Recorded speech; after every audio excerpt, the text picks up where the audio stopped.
नमस्कार दोस्तों, आप सभी का एक बार फिर से बहुत बहुत स्वागत है आपके अपने YouTube channel Mamma and Baby पर।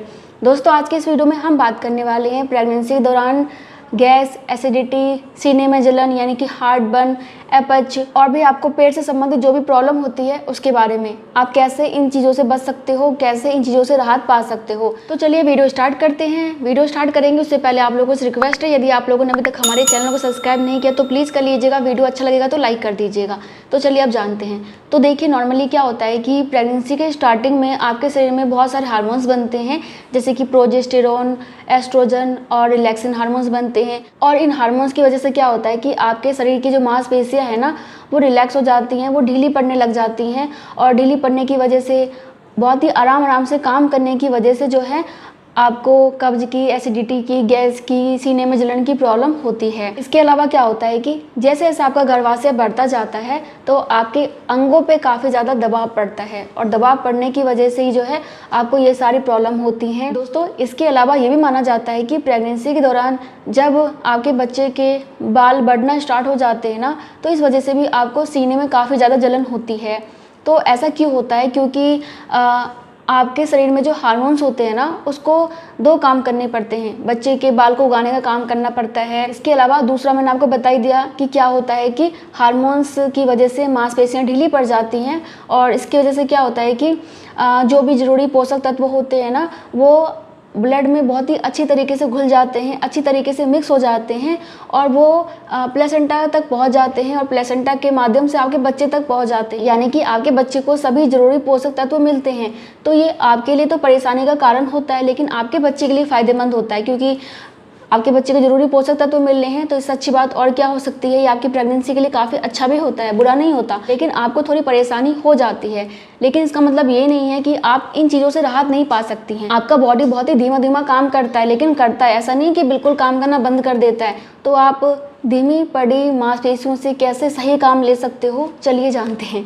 मतलब ये कि ऐसी स्थिति में भी आप इन चीज़ों को कैसे ठीक कर सकते हैं, चलिए जानते हैं। आपको अपने खाने पीने में थोड़ा सा बदलाव करना होगा, थोड़ा सा सुधार करना होगा। क्यों करना होगा? क्योंकि आपको पता ही है कि आपकी मांसपेशियां पहले की तरह नहीं है, आपका पेट पहले की तरह नहीं है जो कुछ भी झेल लेगा। इसलिए आपको थोड़ा सा बदलाव तो करना ही पड़ेगा। तो आप क्या बदलाव कर सकते हैं? देखिए, सबसे पहले आप उन चीज़ों से दूरी बना के रखिए जो कि आपके पेट पे ज़्यादा जोर डालते हैं, ज़्यादा आपके मांसपेशियों को काम में लगाते हैं। जैसे कि आपका तला भुना खाना हो गया, मसालेदार खाना हो गया, चटपटा खाना हो गया। तो इन चीज़ों से थोड़ा सा दूरी बना के रखिए, क्योंकि यह पचने में बहुत ज़्यादा समय लगाते हैं, और आपको इनसे एसिडिटी, गैस वगैरह की प्रॉब्लम हो जाती है, सीने में जलन की प्रॉब्लम होती है। इसके अलावा जो भी मैदा की बनी हुई चीज़ें होती हैं ना, बिस्किट हो गया, प्रोसेस्ड फूड होते हैं जो भी, वो हो गया। इसके अलावा चाय, कॉफ़ी और आपका कोल्ड ड्रिंक्स वगैरह, क्योंकि इनमें कैफीन होता है, और कैफीन की वजह से भी आपको एसिडिटी की और सीने में जलन की प्रॉब्लम हो जाती है। तो आपको चाय और कॉफ़ी से दूरी बना के रखनी होगी। हो सके तो बहुत कम पिएं, और आपको परेशानी ज़्यादा होती है तो बिल्कुल ना पिएं। और हो सके तो खाली पेट तो आप चाय बिल्कुल ना लें, क्योंकि अधिकतर लोग खाली पेट सुबह सुबह चाय पीते हैं। इसकी वजह से आपको गैस बनने की, एसिडिटी की प्रॉब्लम होती है। तो आपको क्या करना है कि चाय पीना है, लेकिन पहले कुछ अच्छा सा खा लेना है, अच्छा सा नाश्ता करना है, उसके बाद आप थोड़ा बहुत चाय पी सकते हैं। दोस्तों, इसके अलावा नॉर्मली ज़्यादातर घरों में प्याज और लहसुन का प्रयोग होता है। अगर आप बहुत ज़्यादा प्याज और बहुत ज़्यादा लहसुन खाते हो ना, तो इससे गैस बनने की प्रॉब्लम हो जाती है। इसलिए प्याज और लहसुन भी कम से कम ही खाएँ। और हाँ, चॉकलेट भी आप कम से कम ही खाओ, क्योंकि चॉकलेट में भी कैफीन होता है, और ये भी आपको प्रॉब्लम कर सकते हैं। अब आप सोच रहे होंगे कि जो भी फेवरेट चीज़ है ना, सबको खाना बंद करवा दो, तो खाएं क्या? खाने के लिए बहुत सारी चीज़ें हैं, आपको पता है। तो चलिए अब नेक्स्ट बात पे आते हैं। तो नेक्स्ट बात ये है कि आप जो भी खाना खा रहे हो ना, उसको खाओ, लेकिन कैसे खाओ? मान लो कि आप 3 टाइम खाना खा रहे हो, या फिर आप 4 टाइम खाना खा रहे हो, तो आपको 6 टाइम खाना खाना है, या फिर 8 टाइम खाना है। जैसे कि मान लीजिए कि आप एक बार में बैठ के 4 रोटी खा रहे हो, तो आप 2 रोटी अब खाओ, और 2 रोटी 2 घंटे के बाद खाओ।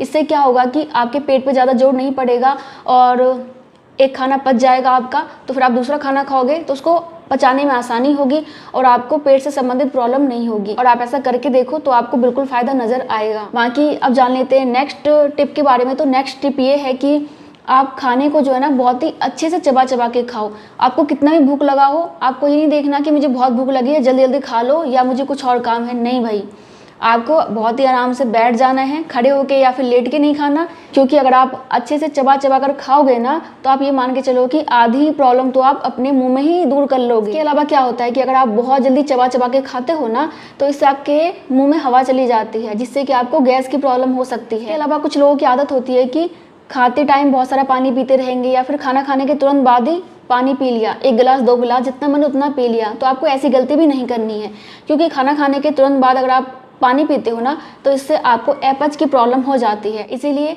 इस बात का ध्यान रखिए और कम से कम खाना खाने के आधे घंटे के बाद ही पानी पीजिए। इसके अलावा नॉर्मली लोग क्या करते हैं कि खाना खाने के बाद मस्त लेट जाते हैं, लेकिन आपको ऐसा नहीं करना। खाना खाने के बाद थोड़ी देर बैठिए, 5-10 मिनट बैठिए और उसके बाद लगभग 10 से 15 मिनट या फिर 20 मिनट आप टहलिए।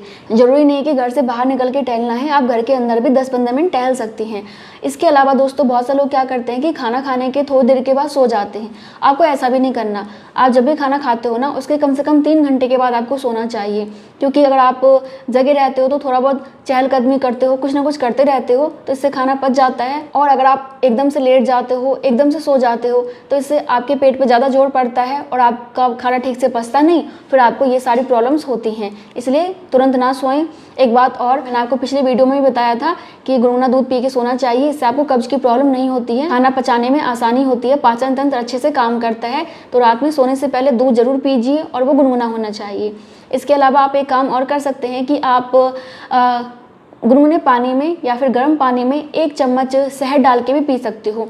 इससे भी आपको एसिडिटी की प्रॉब्लम जो होती है ना वो दूर हो जाती है। इसके अलावा दोस्तों घर के काम काज के चक्कर में कई बार हमें झुकना पड़ जाता है, तो अगर आप झुकते हो ना तो उससे क्या हो जाता है कि आपके सीने में जलन की प्रॉब्लम और ज़्यादा हो जाती है। इसलिए कोशिश करें कि प्रेगनेंसी के दौरान आप ना झुकें, और झुक भी रहे हो ना तो पहले सीधा होकर बैठ जाइए, उसके बाद झुकिए। डायरेक्ट आपको नहीं झुकना है, ठीक है? या फिर किसी और को वो काम बता दीजिए। इसके अलावा आपको एक काम और करना है कि प्रेगनेंसी के दौरान आपको कॉटन के कपड़े पहनने हैं, सूती के कपड़े पहनने हैं, और वो भी कैसे, बिल्कुल ढीले ढाले। अगर आप ऐसे कपड़े पहनते हो जो कि टाइट हो और ख़ास तौर से आपके कमर को और आपके पेट को दबा के रख रहे हैं ना, तो इससे आपको जो प्रॉब्लम है ना वो और ज़्यादा बढ़ जाएगी और आप काफ़ी ज़्यादा चिड़चिड़े हो जाओगे, बहुत ज़्यादा इरिटेट होगे। इसलिए आप आरामदायक कपड़े पहने और अपने बॉडी को रिलैक्स होने दें। बाकी दोस्तों देखो, एक प्रॉब्लम होती है स्ट्रेस की, जो कि नॉर्मली सभी लोग लेते हैं आज के टाइम में, मतलब तनाव लेते हैं, और तनाव की वजह से, टेंशन की वजह से आपका शरीर जो थोड़ा बहुत काम भी करता है ना वो भी काम करना बंद कर देता है, और आपके बच्चे को परेशानी होती है, आपको परेशानी होती है, ठीक से नींद नहीं आती है,